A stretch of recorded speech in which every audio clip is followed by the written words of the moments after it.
Hello everyone, I'm Joe Ackourey, and welcome to the Fly of the Week.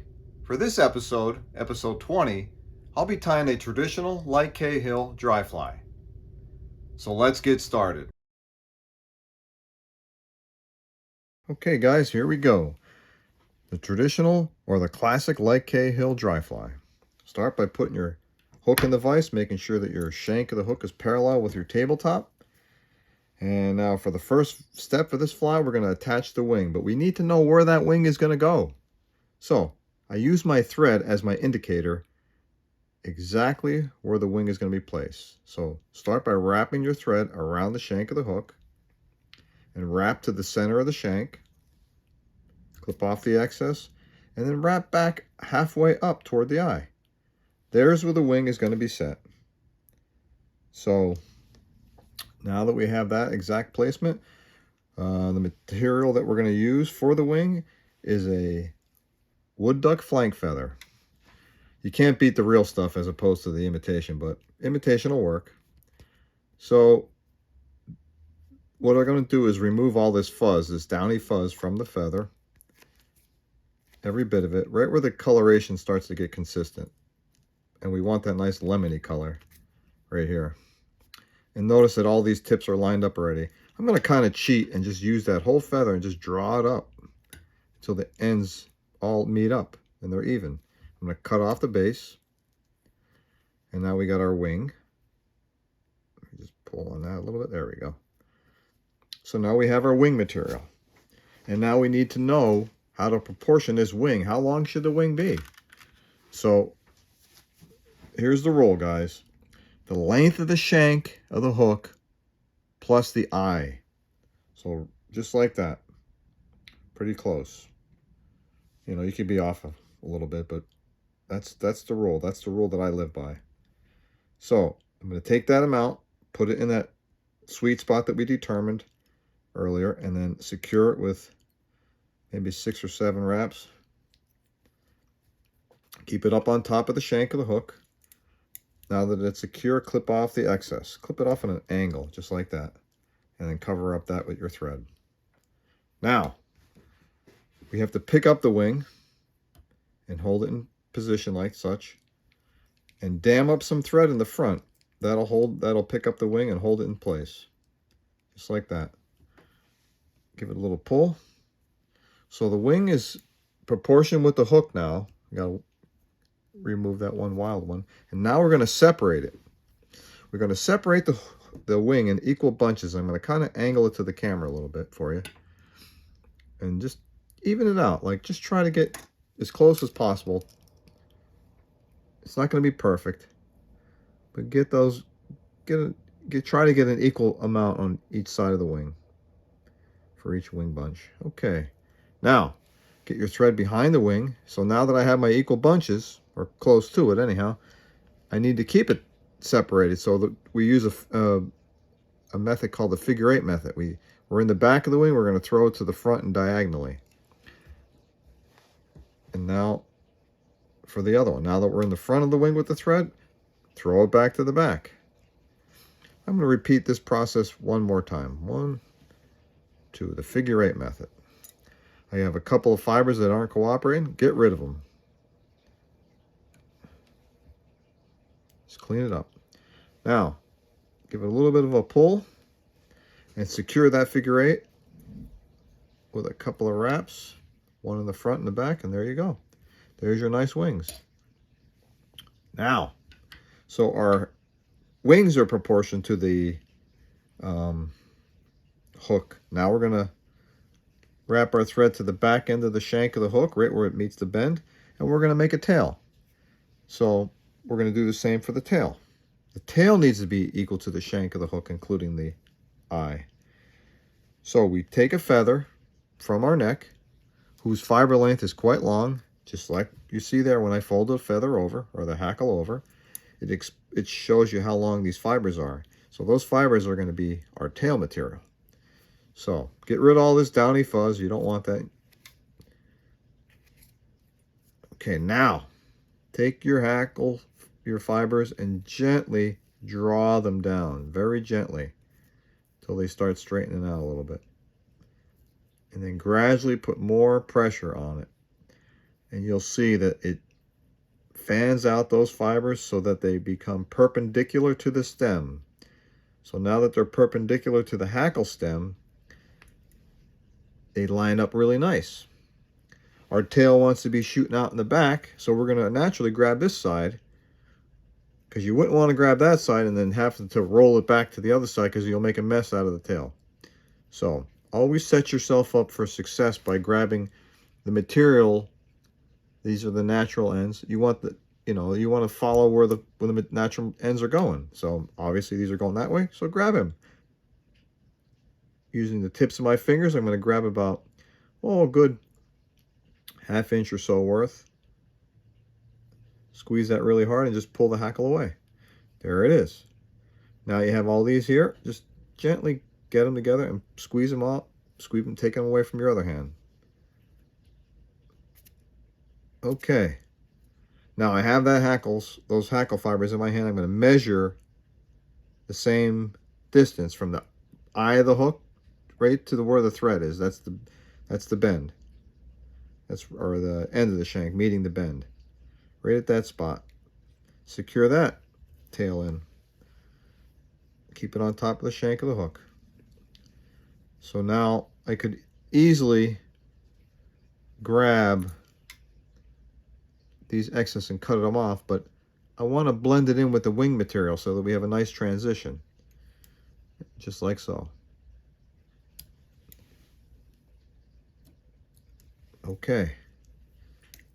And you can see what I'm talking about. Nice, smooth transition. Now, check your tail out. It looks pretty good. Maybe one or two that aren't cooperating. Anything that doesn't cooperate, get rid of.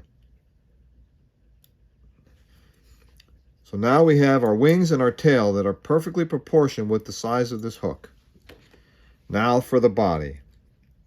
I'm going to choose my Light Cahill Fur Blend that I make up, and you can find on my website in our shop. It's a very fine fur blend. Dubs real easy. I'm going to take a little bit of that, attach it to our thread. No wax needed, guys. You can see how easy it goes, and you can easily dub this down to a 28. No bull. It really does dub nice, as you can see. Form your noodle. Slide that into position and begin to build your body. Nice and slowly. Working your way up toward the wings and slightly overlapping. I'm going to increase the overlapping to make the taper. As you can see how nice it's coming out. Okay, great. Right there. Now, I have too much, so just pull it away. And maybe a couple wraps to secure that. Looking good. So we stopped right before the wings to leave room for our hackles. So I'm going to grab my 2 hackles that I selected earlier. So I have hackle number 1. We have all this fuzz. We need to get rid of it. Expose the stem to get rid of the fuzz. That's hackle number 1. Hackle number 2. Same thing. Okay. So now, I didn't just pick any hackles on my cape or my neck. I picked a hackle who had a fiber length equal to pretty much the shank of the hook, from the tip of that to where it hits the stem. So pretty much when I wrap this hackle, just like the wing and the tails were in proportion with the hook, so must the hackle. And when I go to wrap this hackle, it's going to come right up to very close to the tip of the wings, or just slightly under. Just slightly under is acceptable, but nothing overpowering and it's way past the wing, or too short, it comes, halfway up the wing. That's how you kind of find the sweet spot of the hackle. I mean, over time, you'll get to just look at it, the hackle, and just select it, and you'll know it's a size 12 or a 14 or a 16 or an 18, and so forth. So I want to lay these hackles and line up the fibers and the stems perfectly, and I want to lay them as such so that the curves go together. You don't want to put them one going up in the air like this and one down, and it looks silly. It won't wrap the same way. So keep them the same angle, the natural curve going down and over. And you also want to tie them in that way. You want to tie them going down and over the fly, not up and away.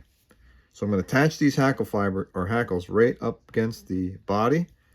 I'm going to wrap it past the wings, and I'm going to take that to the front of the fly as well. The reason why I do that is because I want to keep a nice even flow when I wrap the hackle. So if I didn't ride these hackle stems all the way up, you'd see a definite drop off of the hackle when I wrap it. All right, so now clip the excess off. Make sure that your thread is tightly up against the wing, and it is. Grab your hackle pliers. Grab the top hackle perpendicular to the stem with your hackle pliers. Get that in the position. Help it out if it needs to be helped. Your first wrap is going to be wrapped up against the body. Second wrap is going to be in between the wing and the first wrap, and the third wrap is going to be wrapped up against the wing. And then I'm going to take the hackle and start to wrap it tightly up against the front of the wing, and then chase it with my bobbin. I do that because I want to lock in that hackle with my thread from my bobbin, which makes it a pretty strong fly, and it'll survive more than a couple of fish. Clip off any other hackle fibers that don't cooperate. You're going to catch a couple in there with your tie off when you go to secure that. No big deal, just clean it up. There's plenty of hackle fiber there. Now the second hackle, grab it from the perpendicular to the stem. And the second hackle I use to fill in any gaps. There's a couple good gaps in there. I'm going to clean them up. But I want to make sure that I'm in that group there. I had to force it in there. There's a gap there. There's one gap. There's another. And try not to catch any of the wood duck fiber from the wing. So what I forgot to do is work my thread back to the wing, because I want to repeat the same process for capturing the hackle to make it a stronger fly. Here we go. So I had to work my thread back. There we go. That's it. Secure the hackle.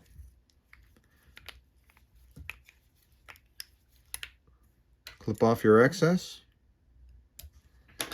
Clean up all these ends that were caught from me wrapping or securing the hackle. It's pretty much impossible to not catch a couple of those fibers. Build your little head. Tie your finishing knot.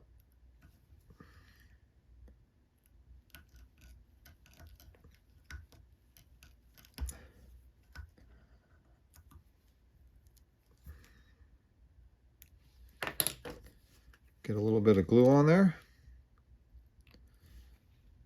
There we go. Now, I'm going to gently pull up on these hackle fibers to see if they're going to cooperate with the rest of the group. If not, get rid of them. Go all the way around the fly and look for any hackle fibers that are not lining up with the rest. I think we got a good, a well-tied fly here, guys. So, there you have it. A well-balanced, well-proportioned dry fly. The tail, the wings, the hackle, they're all proportioned with this hook size. So there you have it. The traditional or the classic Light Cahill dry fly. What do you think? Thank you for joining me, and I'll see you in the next episode. Tight lines, guys.